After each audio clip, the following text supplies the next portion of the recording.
Feeding time na naman sa atin mga alagang mga manok, mga kaibigan. Ayan o, pagkita natin, sobrang gutom na nila.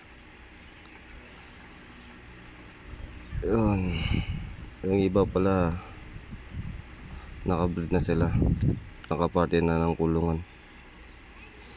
Ayan o, lusog nila o. Kita naman sa kanilang katawan. Ayan o. Ano pala yung mga inain natin, 15 na inain, tsaka ano, 2 tandang. Ayan na, gutom na sila. Isang row na Rhode Island Red, tsaka isang row na Black Astrolop.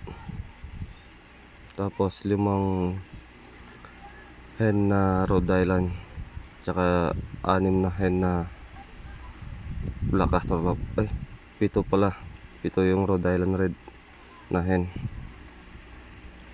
Ayan o, ito mga RTL mga ito. Ayan o.